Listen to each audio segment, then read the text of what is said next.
Shalom, and thank you for watching this video from Aydat HaDerekh Synagogue. I hope you are liking the content we are bringing you. If you could like and subscribe to our YouTube channel, that will greatly help us.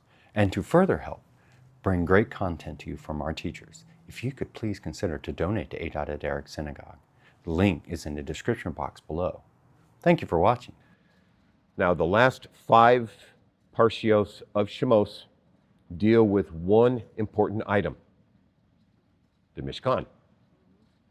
So aside from some narrative, we are given an opportunity to donate, in which we do in spades, to the point where Moshe says, enough is enough. Okay, so the architect, which is HaShem, revealed the architectural plans and the specifications for its construction to the owner's rep, which is Moshe Rabbeinu. We see the general contractor, who's Betzalel.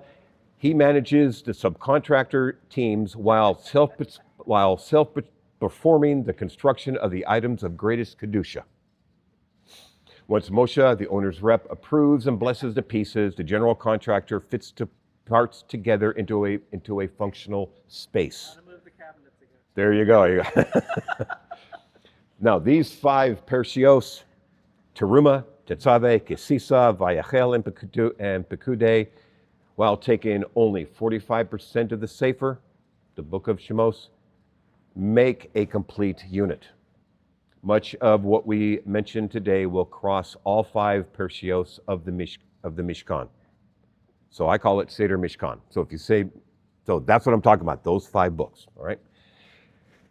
Now, what is interesting, and kind of going along with what Roni said earlier today, people are provided 3 ways to donate: money, product, and skills or time.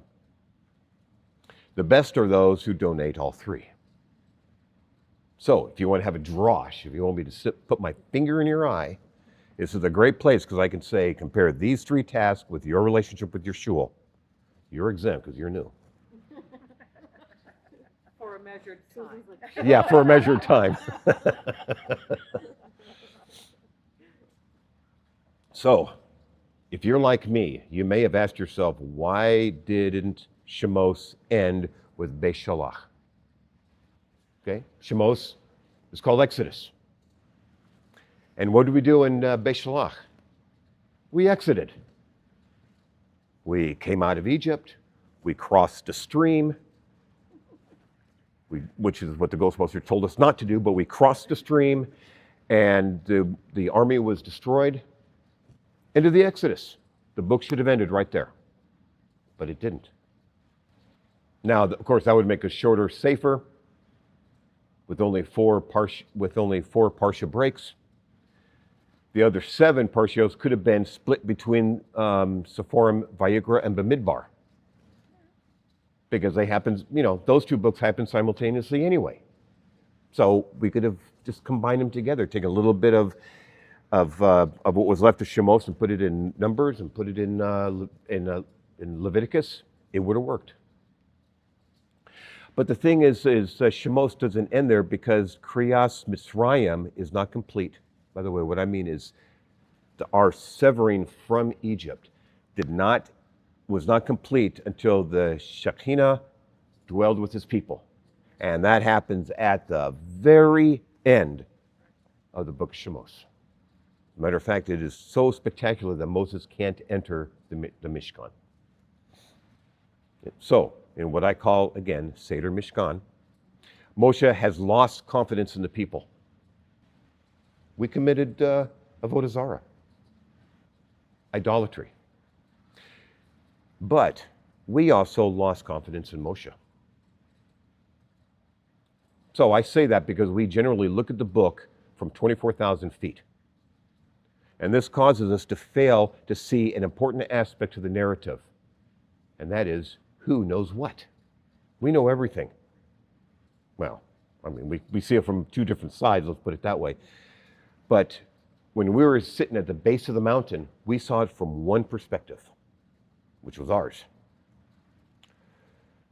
So, for those of us who lived in the shadow of Har Sinai, this is what we saw. We built an egel, and we partied like it's 1999. Moshe came down and ended the craziest party that ever could be. My apologies, the 3-dog night. Moshe screamed and hollered and said some wicked bad things, and he smashed the luchos. Moshe force-fed some of us Goldschlager. 3,000 of us were killed by members of Moshe's tribe. And then Moshe went back up the mountain.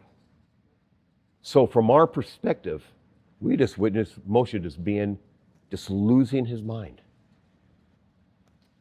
But what we didn't know is that Moshe spoke with HaShem to protect us from annihilation. And we don't find this out until Devarim, Deuteronomy. What we saw was Moshe coming down from the mountain, blowing up like a madman, breaking the tablets, pulverizing the teddy bear that we made in his honor, and feeding it to us. Moshe caused a riot. Members of his Shevet killed, again, 3,000 people. But that backstory remained a secret until shortly before his death. Moshe was successful in calming the punishment that we deserved because of our avodah zarah. So why was he successful? For as the heavens are higher than the earth, so much are my ways than your ways. Derachai mi darchechem, and my thoughts than your thoughts. Umash vechotai mi mashevotechem. Derech and makshava. I'll get to those in a second. I like to tell a little story. I usually don't do this, but I like to tell a little story because I think this is probably the best way to explain what's going on with Isaiah 55. A couple, they're going to get married. So shortly before the wedding, they go and they start buying everything that they're going to need for their house. They buy the furniture, they pick the best furniture, the silverware, the house that they choose. They look at the house. They choose the perfect bedroom set, the perfect dining room set. Well, what if we have company? What are we going to do with all that special silverware, dishes? Oh yeah, and it's like which room is going to be for the nursery? All this kind of stuff. So they plan, and the day before the wedding, the bride runs off with the best man. The wedding is called off. Months go by, and the bride comes back, and the groom decides to take her back. But this time, when they start planning, they take hand-me-downs from the family for the furniture. You know, the excitement just has been destroyed. He has forgiven her, but he just can't forget the pain. There is one characteristic of HaShem that separates him from humans: the capacity to forgive. My thoughts and my ways are not yours is usually taken out of context. It references directly to HaShem's ability to forgive. Let me read that portion in context. Isaiah 55, 6 through 13.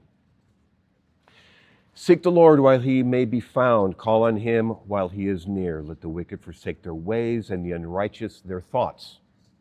Let them turn to HaShem, and he will have mercy on them, and to our God, for he will freely pardon. For my thoughts are not your thoughts, and neither are your ways my ways, declares HaShem. As the heavens are higher than the earth, so are my ways higher than your ways, and my thoughts than your thoughts. As the rain and the snow come down from heaven and do not return without watering the earth and makes it bud and flourish, so that it yields seed from the sower and bread for the eater, so is my word that goes out of my mouth. It will not return to me empty, but I will accomplish what I desire and achieve the purpose for which I sent it. You will go out with joy and be led forth in peace. The mountains and the hill will burst into song before you, and all the trees of the field will clap their hands. Instead, the thorn bush will grow the juniper, and instead of the briars, the myrtle will grow. This will be for the Lord's renown, for an everlasting sign that will endure forever. This all has to do with God's ability to forgive and to forget. We expected God to punish us, even though we had asked for forgiveness. And God responds, I am not like that.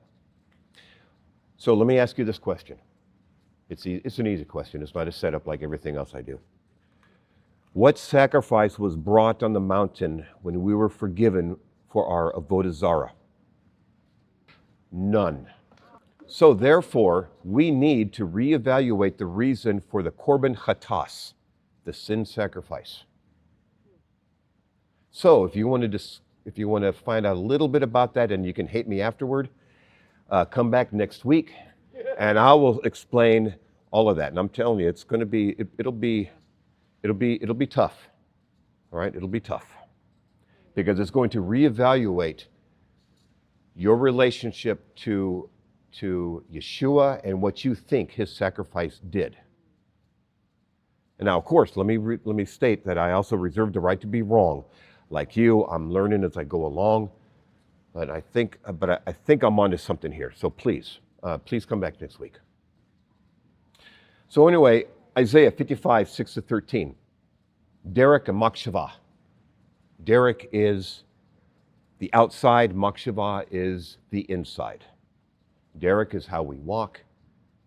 Machshavah is our intent and our heart. HaShem requires both. You need both. That's why the whole idea of Yeshua fulfilling the Torah and I don't have to me is just so alien. I can't wrap my head around that. If somebody can explain that to me. But anyway, HaShem says, my actions will indicate that I have forgotten, and in my heart of hearts, my action will indicate that I have forgiven, and in my heart of hearts, I also will have forgotten.